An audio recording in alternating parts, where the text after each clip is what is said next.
Hey, what's up, everybody? This is C3 Films with Open Discussion. My name is Chris, and this is. Cheryl. And today we're going to be talking about Hotel Artemis. This is the movie that is kind of like if they made the John Wick Continental Hotel into a film, or at least that's what I thought going in, and then was very surprised after actually watching it. But either way, we're going to talk about spoilers. So if you haven't seen the movie and you want to, run away and come back after you've seen the movie to watch our discussion. But let's go ahead and get right into it. I recommended this movie because of the premise that I just mentioned. But what did you think about it, Cheryl, when you actually saw it? Okay, that's not fair. What if our viewers haven't seen John Wick? So Oh, if I'm you just haven't gonna seen John Wick, what is wrong with you? Stop watching us and go watch John Wick. I one, two, mean that. and three. But all right, go ahead. Yeah, John Wick. Explain. John Wick was definitely better. But anyways, basically it's about a hotel where criminals can go when they get like injured, like because they can't go to a hospital. So you have to like pay membership and stuff like that to go there. So that's basically what the premise for this movie was. I have some thoughts. It wasn't the most like exciting. Well, I wouldn't say exciting. It held my attention, which is great because I space out like very easily.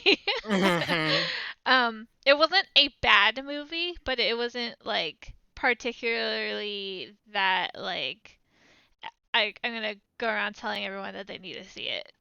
Um, I I don't think I will tell anyone that they need to see it. Uh, yeah, it. I'm in the same boat. I don't think it was a bad movie. But at the same time, I don't think it was particularly that interesting. There's all these things that they introduce within this, like the story for the film, and that just don't go anywhere. So like, it's weird. You're watching the movie, and you think that it's going to be this one thing, and then you look up, and 40 minutes have passed, and it still feels like nothing has happened. It's really weird. It's so strange. I don't know how to describe it. Like, did you get that same kind of like vibe when you were watching it? not really. I think because I kind of had an idea of what it was gonna be about. I guess I didn't really know what was gonna happen, like in the Hmm. sense of like who is really the main character, um, and and like what is everyone's motivation. And I guess we don't really figure those things out until much later, so we don't really know what Right. anyone's doing there. Um, I mean, in terms of story, though, that was like the least of my problems. Because I mean, it was moving along for me. So I didn't really mind it too much. I was just kind of, you know, I was on the train. I was just, hmm. on the conveyor belt seeing things Oh, unfold, and that's what it was for me. It was like it was it was a really mellow ride, kind of like It's a Small World, where you're just like looking at things and you're like, okay, this is happening to me. yeah, yes. And I guess for me, I was on that same ride too. And while I was on the ride, I was overall enjoying myself until I realized that my train wasn't actually going anywhere. And that's when I started to feel disappointed, not angry, but like disappointed because there's an all-star cast in this movie. I mean, you have Sterling K. Brown, you have Sophia Butella, Jeff Zachary Quinto, Goldblum. yeah, Jeff Goldblum, um, Clarice, Jodie Foster, uh, Clarice. Nice. uh, right? And Dave Bautista, who's like quickly becoming an actor that I'm enjoying seeing on screen because he is a healthcare professional and he can heal you, but he can also unheal you. And I love that line. I was like, this man's amazing. This big dude. But yeah, it has an all-star cast. Oh yeah, and Charlie Day is in the movie.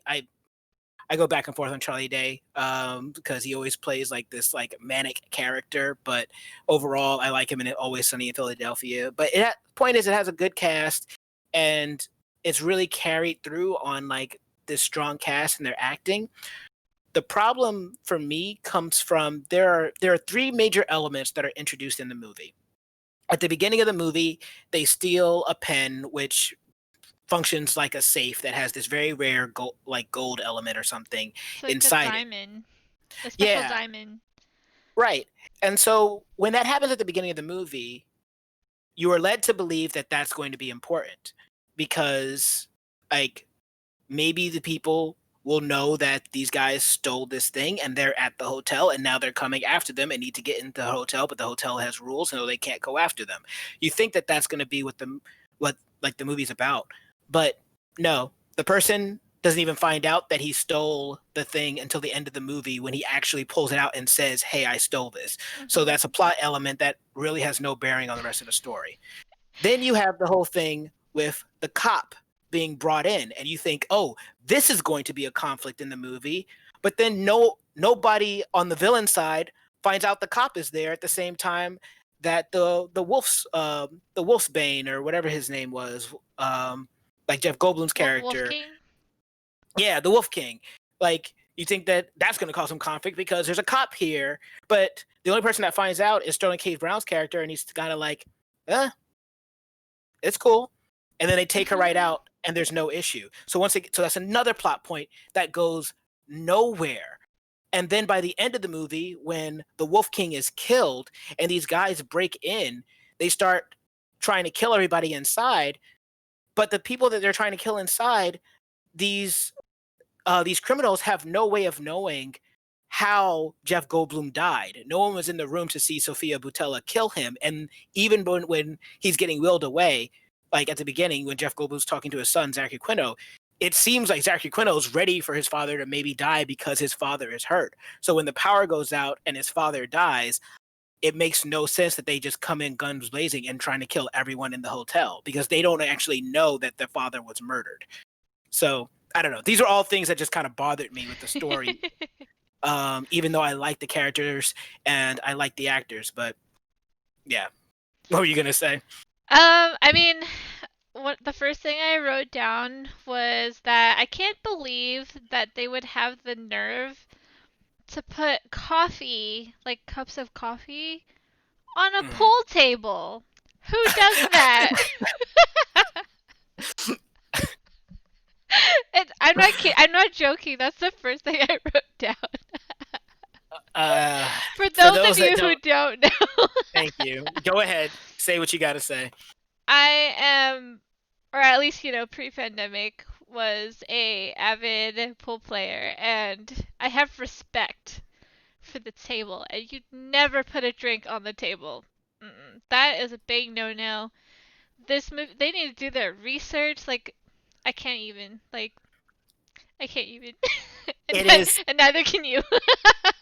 It is literally a hotel for assassins and criminals. Do you really think they care about the pool table? I do. It's a movie, and they had to have gotten an actual pool table probably from like some set thing. Like that's the real deal. Like even when it's not like, they're still having the act of putting a drink on the table. A real life table. Don't judge me. It's important. I can't believe we just spent 2 minutes talking about the pool table in the movie that I didn't even realize there was a pool table in. Okay. Oh, sorry. I always notice. Clearly. Fair enough. So, all right. What else you got?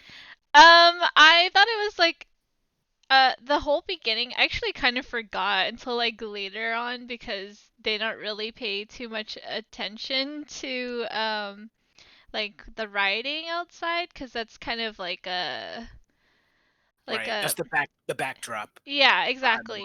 But I was like, wow, this is like super like weird because it's so relative to like Mm-hmm. current events, and I'm like, it's Mm-hmm. like I was watching the news all morning, and I'm like, this is like what's happening 2018. now.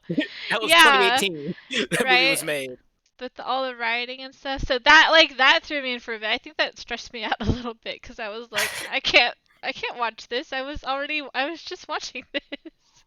Right, but that's the thing though. Like that's actually another interesting like element to the movie, the world that they're building and the rioting and the fires and like helicopters falling out the sky and these people just kind of being like, yeah, that's life right now and just accepting it. Like the backdrop of the world is a very interesting backdrop that they unfortunately don't really seem to do much with. Yeah, exactly. Like I just forgot about it. I was like, oh yeah, there was that thing going on, and I did feel like they did throw it in a little bit, because it kind of somewhat confines everyone to the hotel, but it also doesn't really. Um, Right. at I at see what at you're saying. most, the most it did for me was when Jodie Foster's character nurse goes outside for the first time in like what 3 years to help Yeah. her cop friend. She's like she has so much anxiety, we already know, about like leaving the hotel. Hmm. And so like when she finally does it, like you want to be happy for her that she's doing it, and then she has like the most traumatizing experience, like one after the other, and it's like, oh god, why would you do that to her character? Like that's just okay. That Hmm. I thought she was just gonna go out, bring her friend in, but nope. They had to have like people shooting her and stuff like that, and Right. or shooting like around her, and yeah. Hmm. Right. No, it's interesting too because so I wanted to like Jodie Foster's character and for the most part I did. Same thing for Sterling K. Brown's character, but there's not really much going on there. They try to give her the backstory about what happened with her kid so that you have a point of reference for when we finally find out that the Wolf King was the one who actually killed him, but then and that's what led to them building the hotel. But everything feels very just surface level. There's nothing really there's nothing really deep going on, and that's not to say that you need to have deep things happening. I mean, John Wick doesn't have like many deep characters in its first movie. It has interesting characters, but it doesn't necessarily have deep characters. But the one thing that John Wick has is very exciting action sequences to go along with music style and aesthetic. And I feel like this movie feels like a cheaper version of that, which is saying something because I don't even think the first John Wick was that expensive to make. But like they have this all-star cast, but at the same time, That's it where they feels spent all their money. They yeah, blew the budget on the cast, and they could right, only afford two locations. Um, yeah. Basically, I was just about to say it feels almost like a locked room drama or like one of those movies where they're like you have a bunch of people just locked in a room, which I guess essentially it is because everyone's just locked in this hotel. But you get to these like fight sequences and like Sofia Boutell's fight in the hallway is like the coolest scene in the movie, and she takes her hits and she does some cool stuff. And she has this whole thing of like, "Don't cross my line," and it's intended to be like really cool and like threatening, but at the same time it doesn't it kind of falls flat because there's no kind of setup for that moment like anything where she suggested that she has a line and you never cross it, like her even saying it just theoretically out loud to like Charlie Day or somebody is like, hey, don't cross my line, and then like by the end she physically draws out a line and says don't cross it, and these people start crossing it, and then she like starts killing them. Like that would be cool, but even she draws the line, says don't cross the line, but then she jumps over the line and then starts beating up everybody, and I was like, wait, I, You're I supposed to wait for them to cross it first, and first, then you beat them up. right? Because if I was the guy that was like chasing after her and she did that and she drew the line and said don't cross it, and I'm back up like thinking about it, like, do I really want to cross this line? And then you run at me, I'm gonna feel a little upset. I would feel like you cheated me. You didn't give me the opportunity to actually choose not to cross that line because you went ahead and crossed it. So you lied to me. You made me think I had a chance, and I didn't have a chance, and now I got a knife in my gut. I'm Right. not. I'm angry. So And that whole time I was like, They don't even know who the hell she is.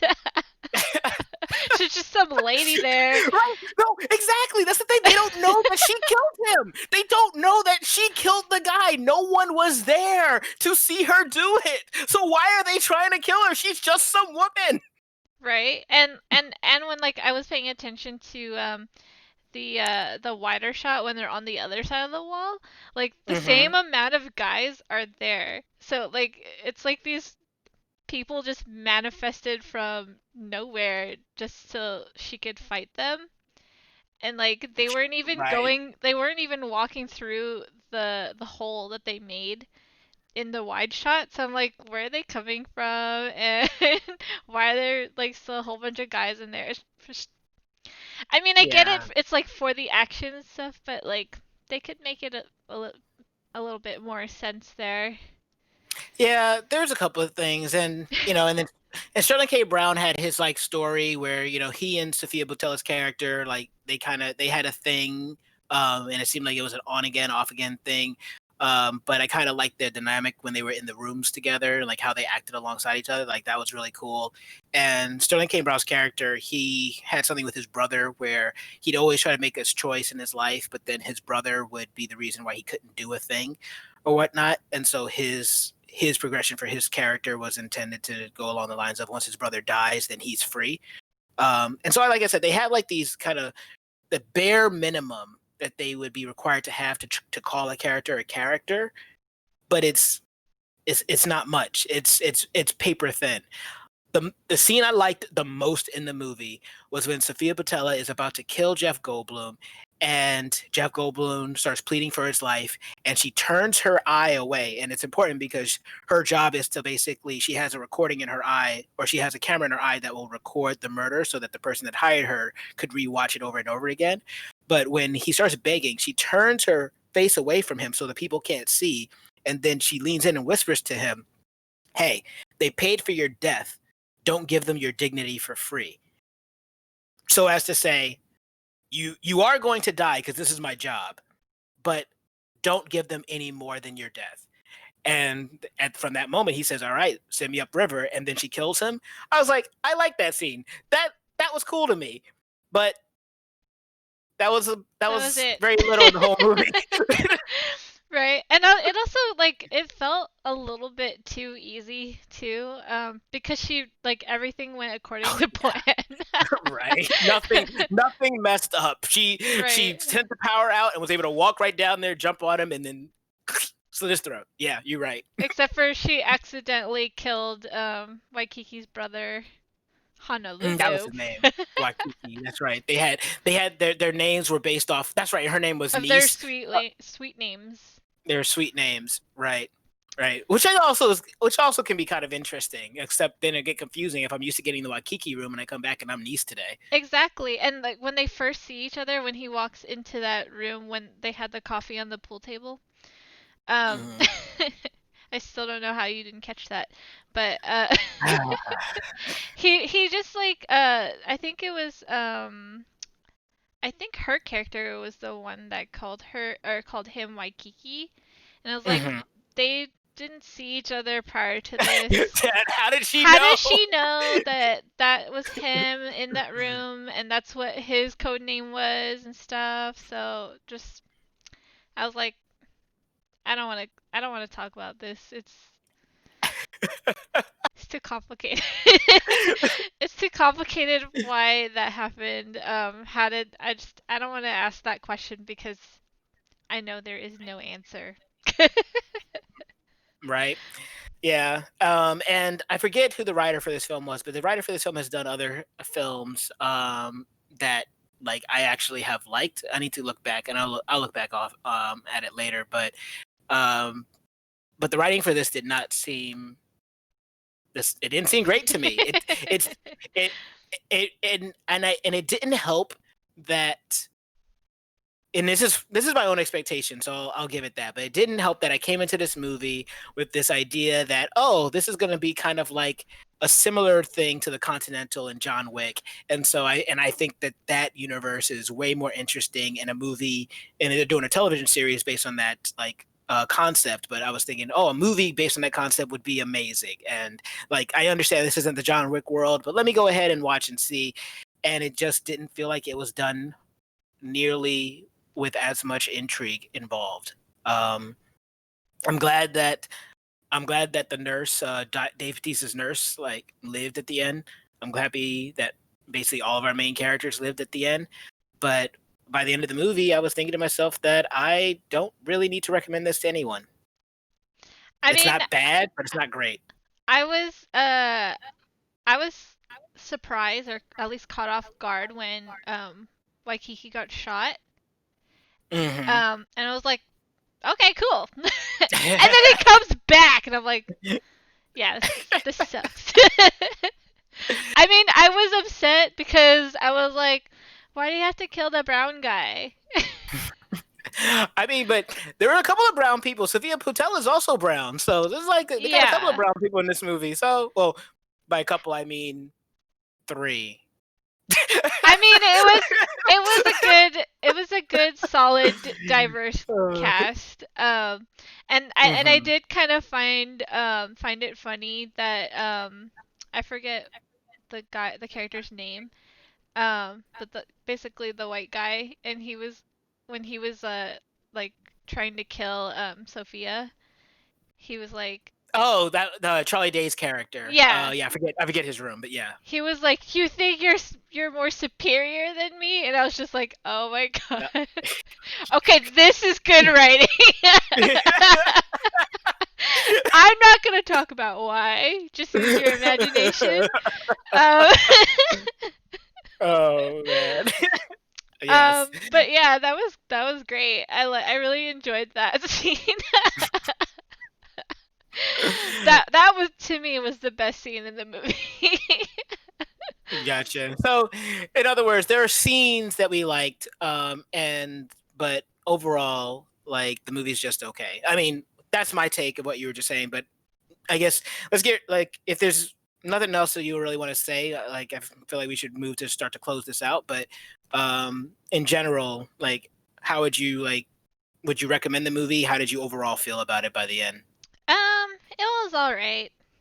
I don't think Hmm. anyone really needs to watch it. I think it was good because of the cast. Like the cast, Yeah. it was just great to see the cast acting despite the storyline being a little like, huh? Mhm. But like just seeing Jodie Foster acting that character was in itself entertaining because That's fun. it's Yeah. so different from like what she usually does, and it's just interesting to see her play a character like that, and it's just so she's just a really good actress. She is like I think that goes without saying. The cast in this movie is great, and they all bring it. I mean, Jeff Goldblum's Jeff Goldblum, but people like Zachary Quinto and Jodie Foster, Sterling K. Brown, Sophia Boutella, like these are all great actors, and they try to do what they can. They try to do what they can with the material that they're given, and it does elevate it in some places, but ultimately, at least to me, the movie buckles under its own, I guess, lack of anything really there, really truly there. So I wouldn't recommend it. I don't. Well, I wouldn't say that people have to watch it. I mean, sure, I guess if you have Amazon Prime and it is free on Amazon Prime and you're bored and you're like, I kind of want to watch something I that, had to pay $3. yeah, well, that is unfortunate. Yeah. You should not have to do that. If it's free, maybe give it a watch after you've watched this. But in I think general, I should be the one picking all the movies from now on. it was it's not my fault that you got locked out of your Amazon Prime account, but we'll talk about that later. Anyway, so that's how we felt about the movie. Have you guys seen it? If you have, what did you think about it? Regardless, go ahead and if you could comment below, let us know. And while you're down there, give us a like, share, subscribe. But even if you don't know, thank you for coming by. I've been Chris. This has been Cheryl, and we'll see you guys next time.